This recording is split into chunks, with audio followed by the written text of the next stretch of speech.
कौन हूं मैं?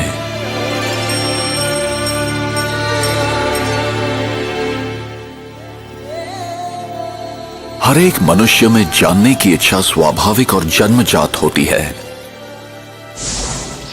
कोई तो अतीत को जानने के लिए इतिहास में रुचि ले रहा है, कोई विधि विधान संविधान का अध्ययन कर रहा है, तो कोई विज्ञान व तकनीक का। ये कितने आश्चर्य की बात है कि मनुष्य अनेक बातों को तो जानता है लेकिन स्वयं को नहीं जानता। कोई तो स्वयं को एक शरीर मानता है, तो कोई अपने आप को मन या फिर कोई मस्तिष्क मानता है। भले ही ये सब हमारी पहचान के विषय में कहा जाता है, फिर भी ये प्रश्न तो उठता ही है कि मैं आखिर कौन हूं? ऐसा लगता है कि इसका उत्तर बहुत जटिल है, लेकिन जब मैं कहता हूं मेरे पैर, मेरे हाथ और मेरा शरीर, तो इसका अर्थ क्या हुआ?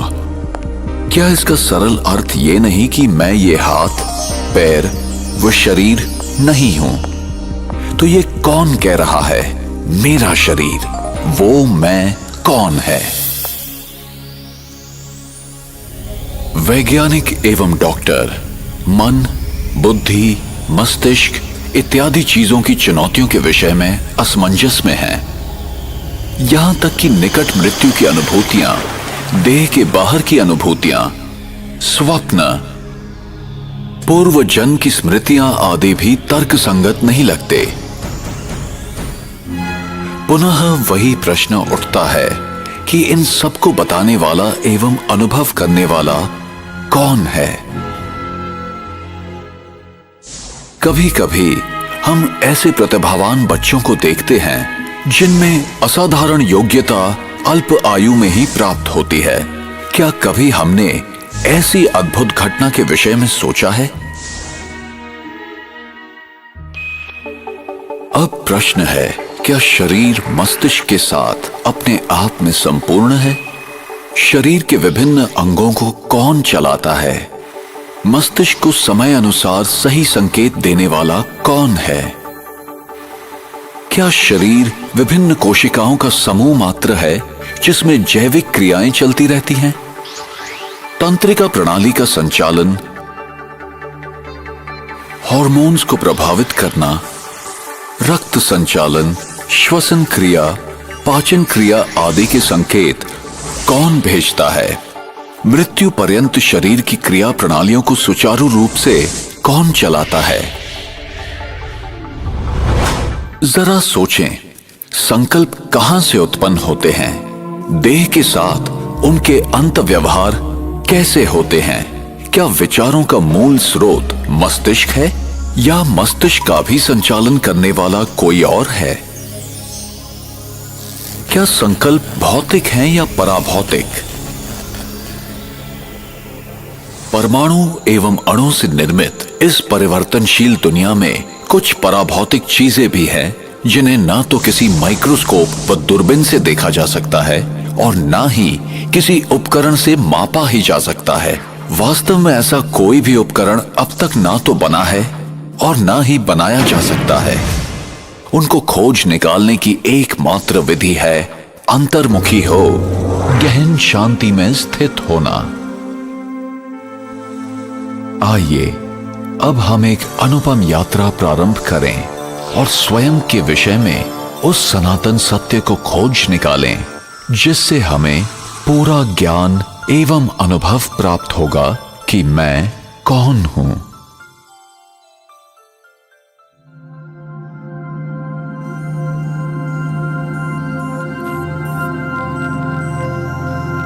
ये मैं नहीं हूं, मैं ये हूं। मैं एक आत्मा हूं, एक अति सूक्ष्म, अविभाज्य और अविनाशी चेतन दिव्य प्रकाश बिंदु रूप हूं, एक पराभौतिक सत्ता हूं। जब तक मैं आत्मा इस देह में हूं, तब तक ये कहा जाता है कि देह जीवित है। जब मैं आत्मा देह से निकल जाती हूँ तो शरीर शव हो जाता है। इस घटना को ही मृत्यु कहते हैं। किंतु फिर भी आत्मा तो अजर, अमर, अविनाशी है। वो सदैव जीवित है। आत्मा को ही प्राण कहते हैं। आत्मा ही प्राण ऊर्जा है। मैं आत्मा ही सोचती हूं, निर्णय करती हूं और देह द्वारा जाने अनजाने किए गए सभी कर्मों के लिए मैं ही जिम्मेदार हूं। मुझ आत्मा में ही सारे संस्कार समाहित हैं तथा मुझ में ही स्मृतियां भरी हैं। जी हां, मैं ही आत्मा हूं और आत्मा ही है जो मैं हूं। ये कहना उचित होगा कि मैं आत्मा इस शरीर का मालिक हूं, न कि तुम्हारी आत्मा मेरी आत्मा, क्योंकि आप आत्मा हो और जो आपका है वो शरीर है।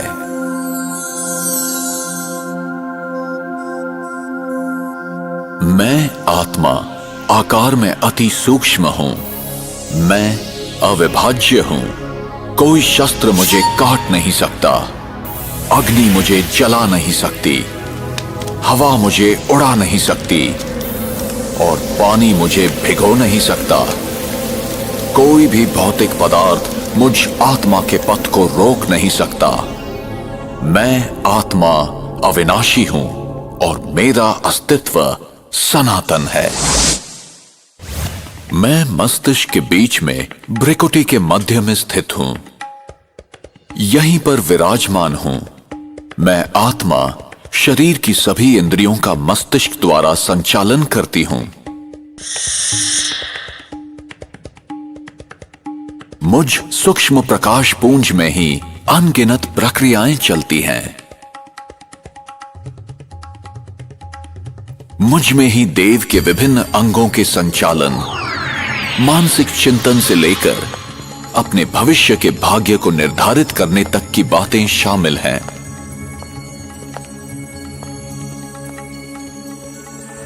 मैं आत्मा स्वतः ही ये जानती हूं कि मेरे शरीर के लिए क्या ठीक है और क्या नहीं। लेकिन मैं ये भूल गई हूं कि उस ज्ञान को किस तरह प्राप्त करूं।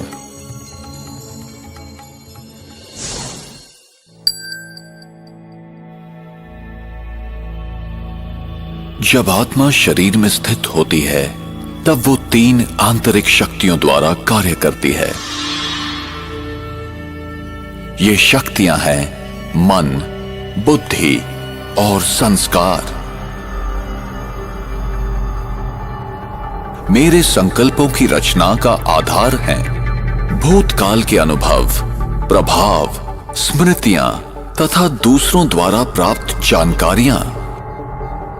आत्मा में निहित संकल्पों की रचना और अनुभव करने की शक्ति को ही मन कहते हैं। कभी कभी ऐसे विचार मन में प्रकट होते हैं जिनकी हमें जानकारी भी नहीं होती और वे निरंतर बहते रहते हैं। ये कैसे होता है?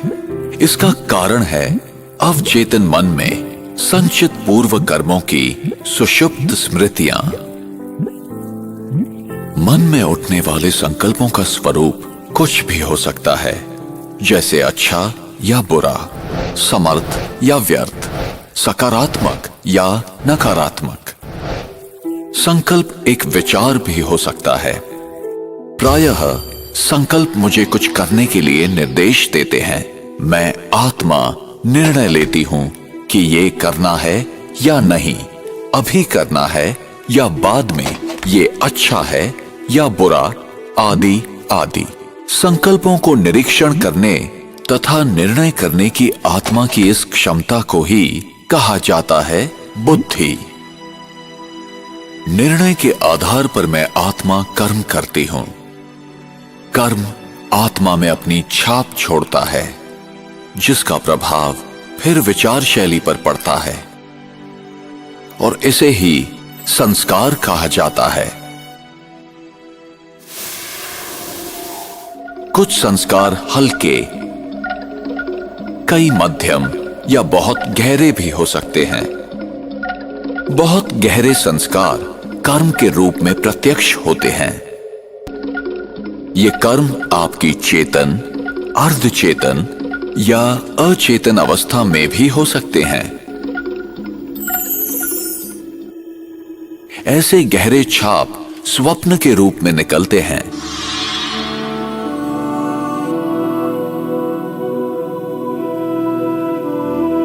किसी व्यक्ति के स्वप्नों का आधार उस व्यक्ति द्वारा किसी समय में किए गए कर्मों द्वारा छोड़ी गई छाप है।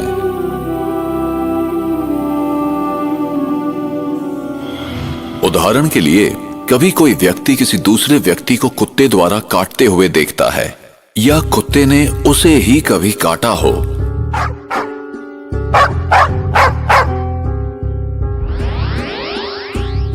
तो वो व्यक्ति कुत्ते को देखते ही भयभीत हो जाता है। इसी प्रकार जिसने कभी किसी को डूबते हुए देखा है या पानी से कोई दुखदाई अनुभूति की है, पानी को देखते ही वो व्यक्ति डर जाता है। इस तरह एक अजीब सा भय विकसित हो जाता है। गहराई में छपे हुए प्रभाव बहुत शक्तिशाली और तीव्र होते हैं। इस तरह के प्रभाव बार बार किए जाने वाले कार्यों के कारण होते हैं। वो व्यक्ति जो अपने अंदर नकारात्मक संस्कारों की उत्पत्ति करता है या उसकी जड़ें और गहरा होने देता है, ऐसे व्यक्ति न केवल स्वयं का नुकसान करते हैं बल्कि समाज एवं विश्व में नकारात्मक अनुभूतियों और भावनाओं को फैलाने के माध्यम बन जाते हैं। इसी प्रकार सकारात्मक गुणों व संस्कारों को स्वयं के अंदर बढ़ाने वाले लोग केवल स्वयं का ही भला नहीं करते बल्कि समाज एवं विश्व के लिए मूल्यवान संपत्ति बन जाते हैं। सकारात्मक विचार ज्यादातर धीमी एवं स्थिर गति के होते हैं। जब विचार व्यवस्थित एवं धीमे होते हैं तब बुद्धि सही निर्णय दे पाती है, जिससे आनंददायी अनुभूतियां होती रहती हैं। ऐसे व्यक्ति शांत और स्थिर स्वभाव वाले होते हैं। इसके विपरीत नकारात्मक विचार अधिकतर अस्थिर, बिखरे हुए और तीव्र गति के होते हैं। इनसे नकारात्मक अनुभूतियों और भावनाओं को बढ़ावा मिलता है, जैसे कि चिंता, आशंका, असुरक्षा और भय। कभी कभी ऐसा भी होता है कि मन में एक साथ बहुत सारे विचार आते हैं।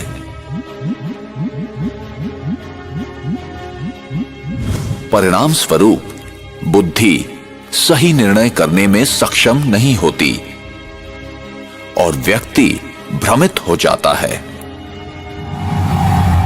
इसी स्थिति को आम तौर पर तनाव कहा जाता है।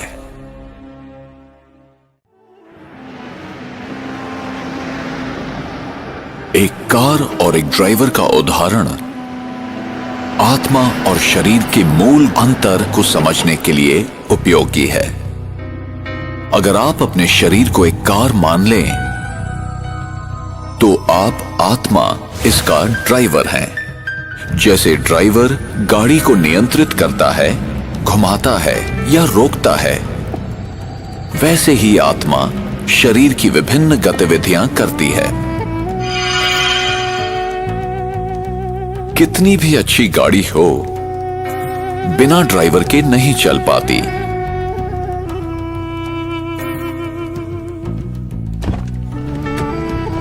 जैसे ड्राइवर गाड़ी को नियंत्रित करता है, ठीक वैसे ही आत्मा शरीर को नियंत्रित करती है। मैं ही वो हूं जो गले, मुंह और जुबान का उपयोग कर बोलती हूं।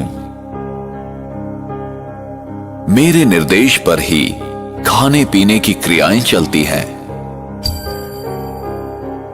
इसी तरह मैं आत्मा कानों द्वारा सुनकर आवाजों को ग्रहण करती हूं।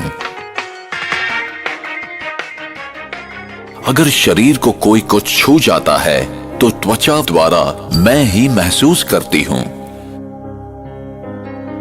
और मैं आत्मा आंखों द्वारा देखती हूं। प्रत्येक दृश्य या वस्तुओं को देखने वाली मैं आत्मा हूं। संक्षेप में, मस्तिष्क सहित समस्त शरीर के अंगों का उपयोग आत्मा ही करती है। कभी कभी आत्मा भौतिक इंद्रियों के सहारे बिना भी कर्म कर सकती है। इस घटना को ESP यानी एक्स्ट्रा सेंसरी परसेप्शन अथवा छठी इंद्रिय भी कहते हैं। एक्स्ट्रा सेंसरी परसेप्शन आत्मा की एक ऐसी क्षमता है जिसके द्वारा वो बिना किसी पूर्व अनुभव तथा बिना किसी भौतिक इंद्रियों के सहारे भी सूचना प्राप्त कर सकती है, जैसे कि टेलीपैथी, पूर्वाभास, भविष्य जानना, अंतर्ज्ञान और इस तरह की चीजें आत्मा के छठी इंद्रिय को दर्शाता है। मैं आत्मा ही संकल्पों की रचना करती हूं जो पराभौतिक है। अब प्रश्न यह है कि मैं अपने आप को आत्मा कैसे महसूस करूं? वो अनुभव क्या है? ये शब्दों में वर्णन नहीं किया जा सकता, क्योंकि इसे केवल शांत मनस्थिति में ध्यान योग के अभ्यास द्वारा ही अनुभव किया जा सकता है। फिर भी हम इस विचारधारा को समझने का प्रयास करेंगे।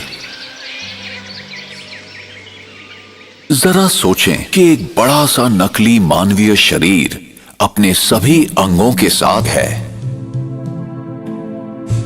अगर आप आंखों की खिड़की के पास इस शरीर में एक कुर्सी पर बैठे हुए हैं, तो फिर आपको क्या अनुभव होगा?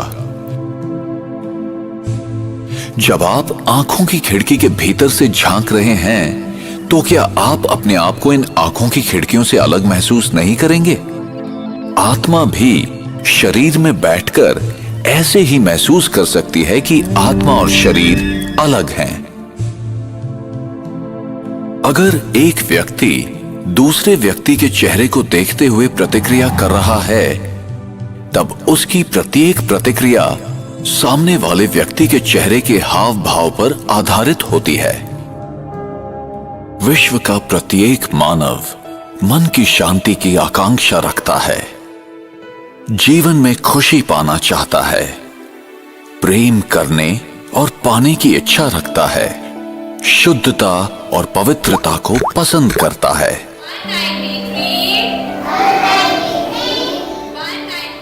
जन्म से ही हर कोई अपनी रुचि के क्षेत्र में मानसिक क्षमताओं की अभिवृद्धि करना चाहता है और अधिक से अधिक ज्ञान पाना चाहता है। एक अबोध बालक आत्मा के मूल गुणों का स्वरूप होता है। मेरे मूलभूत 7 गुण हैं: ज्ञान, प्रेम, शांति, सुख, पवित्रता, आनंद और शक्तियां।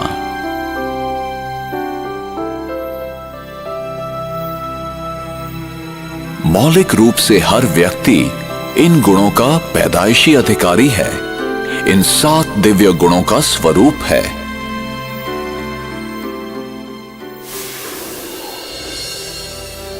गलत मान्यताओं अथवा अज्ञानतावश या वातावरण और व्यक्तियों के प्रभाववश हम विपरीत दिशा की ओर मुड़ गए हैं, जिसके परिणाम स्वरूप हम अपने आप को शरीर से संबंधित विशेषताओं में विभाजित कर लंबे समय से अपनी पहचान बना चुके हैं। अब यह समय है कि हम अपने मूल स्वरूप को समझ लें कि हम आत्मा हैं, न कि शरीर। इन संकीर्ण सीमाओं से परे हम इन विशिष्ट दिव्य गुणों से संपन्न आत्मा हैं। व्यक्ति कैसे जन्म लेता है? कब भ्रूण माता के गर्भ में जीवित प्राणी बन जाता है? आत्मा कब गर्भ में प्रवेश करती है? भ्रूण जब तीसरे से 5वें माह का होता है तभी उसमें जीवन शक्ति आती है। ये जीवन शक्ति ही आत्मा है। आत्मा को ही प्राण कहते हैं। आत्मा ही प्राण ऊर्जा है। आत्मा में संचित विशेषताओं और अनुभूतियों के आधार पर शरीर के डीएनए तथा विभिन्न अंगों का निर्माण होता है। उंगलियों के निशान तथा अंगों की बनावट भी आत्मा के कर्मों के प्रभावों के आधार पर होता है। दूसरे शब्दों में, मैं आत्मा ही अपने शरीर की बनावट का निर्धारण अपने विचारों, मनस्थिति और कर्मों के द्वारा करती हूं। सामान्यतः जब आत्मा नए शरीर में प्रवेश करती है तो पिछले जन्म के अनुभव, स्मृतियां और घटनाओं को भूल जाती है। कुछ उदाहरण ऐसे हैं जबकि व्यक्ति अपने पूर्व जन्म की कहानियां सुनाते हैं जिन्हें जांच के बाद सत्य पाया गया है। हम अक्सर देखते हैं कि अबोध बालक बिना किसी कारण रोते हैं या हंसते हैं। पूर्व जन्म की स्मृतियां ही इसका कारण होती हैं। इसकी दूसरी ओर मृत्यु क्या है?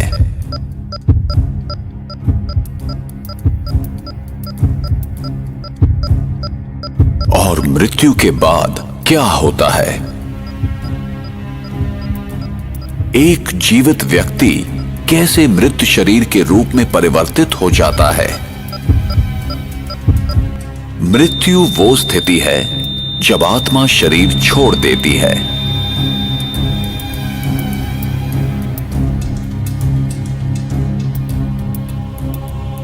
और आत्मा जब शरीर छोड़ती है तो वो शरीर जो खून, हड्डी, मांस से बना हुआ आत्मा का वस्त्र है, एक पुतला मात्र रह जाता है जो प्रकृति के पंच तत्वों में विलीन हो जाता है।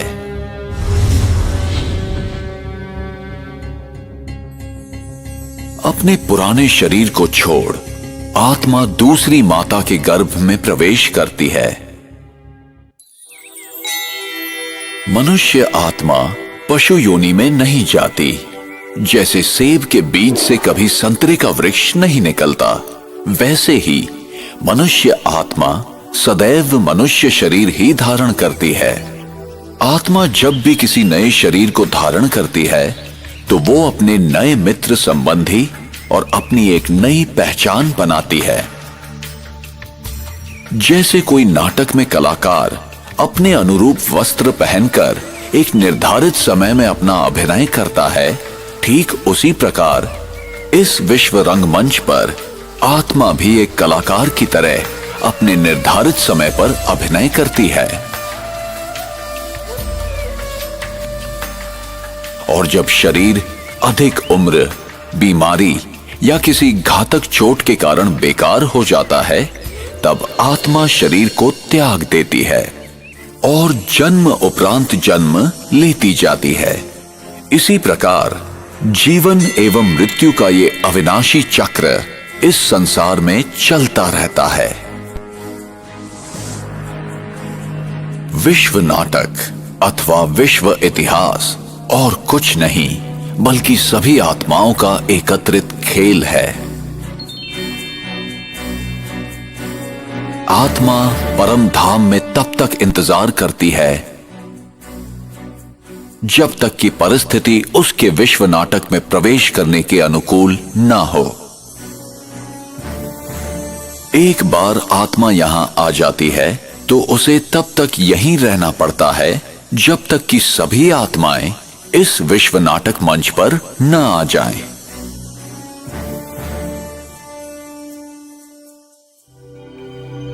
कर्म के सिद्धांत मनुष्य मात्र के अस्तित्व को बनाए रखने के लिए होते हैं। हमें कर्म का फल मिलता ही है, यही कर्म का नियम है। अथवा क्रिया व प्रतिक्रिया का सिद्धांत।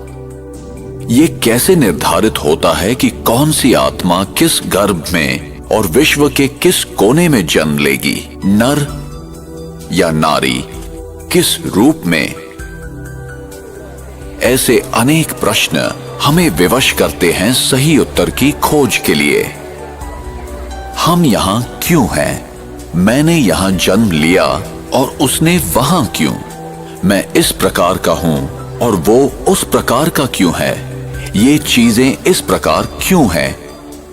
क्या कोई ऐसा लिख देता है कि इसे ऐसा ही होना चाहिए?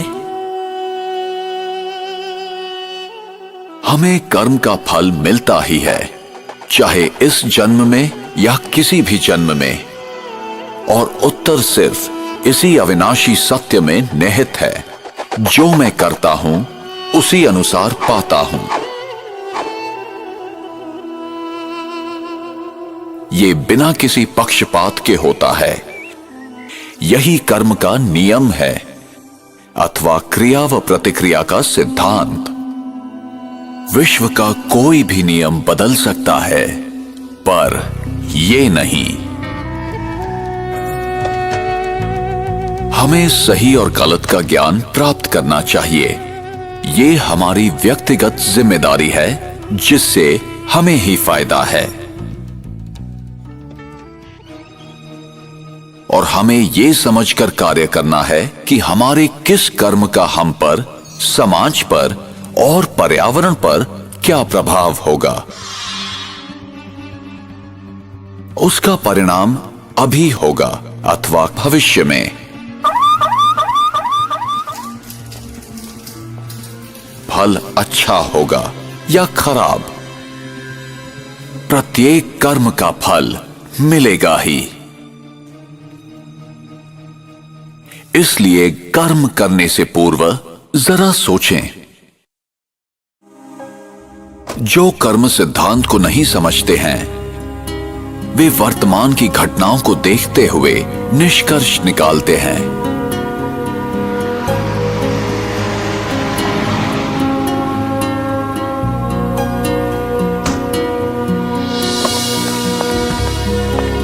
वे नहीं जानते कि भविष्य में क्या होने वाला है। उन्हें दृश्य के बदलने तक प्रतीक्षा करनी चाहिए। कैमरास कैमरास कैमरास, तो चेहरे पे fresh look important part of fitness. In a shocking incident today, British Airways flight BA582 from Mumbai to Manchester. प्रत्येक घटना के पीछे कोई न कोई कारण विद्यमान होता है। यही कर्म का नियम है।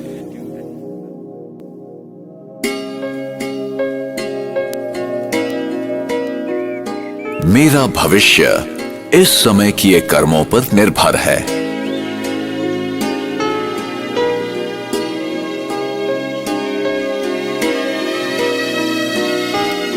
इसलिए गलत तथा श्रेष्ठ कर्मों की कलम से हम अपनी भविष्य जीवन की कहानी लिखते हैं।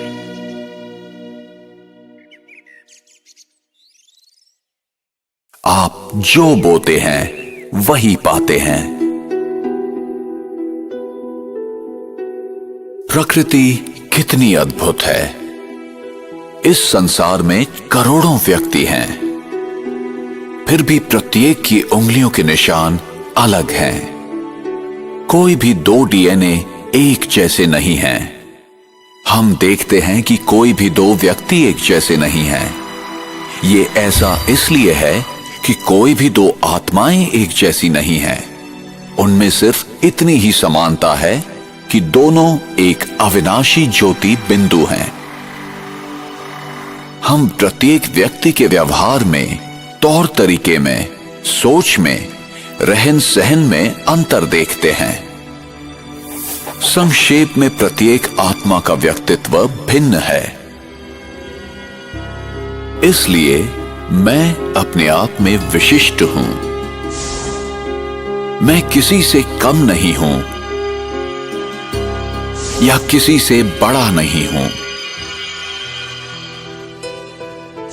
जब मैं महसूस करता हूं कि मैं संसार में अद्वितीय हूं, मैं यहां अपना एक विशेष किरदार निभाने और जिम्मेदारी पूर्ण करने आया हूं, तो मैं अपना भविष्य गढ़ सकता हूं। मैं आत्मा, अति सूक्ष्म दिव्य ज्योति बिंदु हूं। ये शरीर और संसार जिसमें मैं रहता हूं, एक दूसरे से सूक्ष्म भावनात्मक एवं अदृश्य संबंध में जुड़े हुए हैं। मेरा प्रत्येक विचार, आचरण और कार्य मुझे और सारे विश्व को प्रभावित करता है। मानवीय संवेदनाएं प्रकृति और अन्य प्राणियों पर भी प्रभाव डालती हैं, बल्कि उनमें भावनात्मक बंधन है।